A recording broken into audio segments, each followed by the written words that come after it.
On termine donc avec Franck Guigard de la CCI qui va conclure la conférence et amener une certaine ouverture, je pense, avec le management de l'information.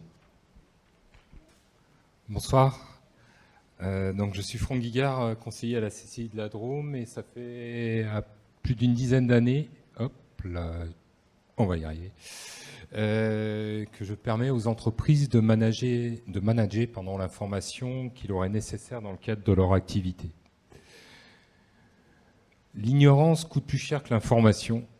Le but en fait de ma présentation de ce soir est de vous démontrer en quoi cette maxime de John Fitzgerald Kennedy a du sens pour l'entreprise. C'est vrai que tout au long de mes interventions, je constate régulièrement des manques en matière de management d'information. Et ces manques pour l'entreprise ont des conséquences directes. Ça peut être le fait de ne pas avoir saisi l'arrivée d'un produit concurrent sur le marché ou de ne pas avoir pu anticiper l'avènement d'un nouveau marché. Donc mon rôle est de vous faire prendre conscience de l'importance du management de l'information. Et avant de rentrer dans le vif du sujet, je voudrais faire un point rapide sur quelques notions, puisque tout au long des ateliers et des conférences, on a parlé beaucoup de données et d'informations, et c'est souvent, il y a confusion entre ces deux notions. Si on parle d'une donnée est une mesure brute, ponctuelle, et elle est complètement objective. Si cette donnée, vous la placez dans un contexte, alors là, vous obtenez une information. Et cette information, il y a 3 points sur lesquels je voudrais attirer votre attention. Le premier point, c'est qu'une information a un caractère complètement subjectif. Une même information peut être interprétée de manière complètement différente par différentes personnes.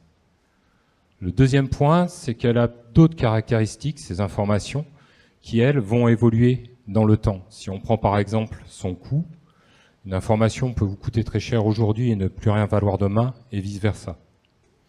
Et en fait, le dernier point, et le point le plus important, c'est que la première information d'une information, c'est sa source.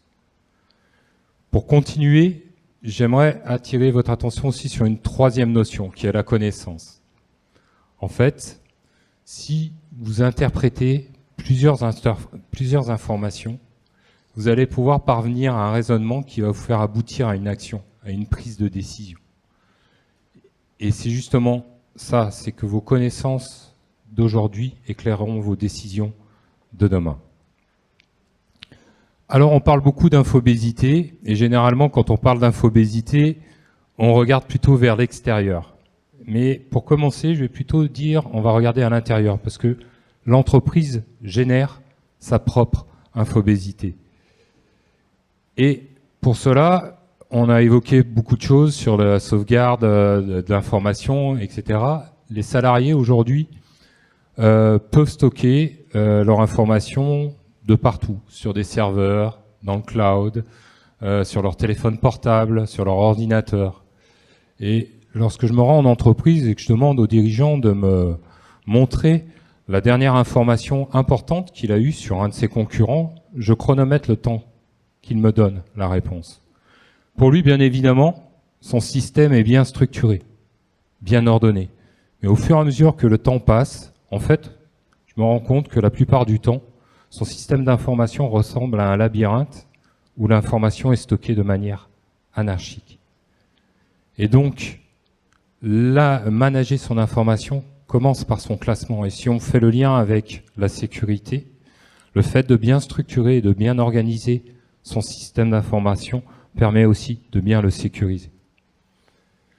Donc on a parlé de l'infobésité interne de l'entreprise. Un rapide point sur l'infobésité externe. Cela fait à peu près une dizaine d'années que le volume d'informations croît de façon exponentielle. Et cet accroissement du volume d'informations est aussi dopé par la réplication d'informations, par la désinformation et autres fake news. Et en 2010, le PDG d'une petite boîte à l'époque, Google, disait que l'humanité produit autant d'informations en 2 jours qu'elle ne l'a produit en 2 millions d'années, et que l'avenir appartiendra à ceux qui seront exploités, cette profusion. Les GAFA, eux, ont su exploiter cette profusion. L'entreprise, à son niveau, est aussi capable de pouvoir utiliser cette profusion pour justement rechercher et collecter de l'information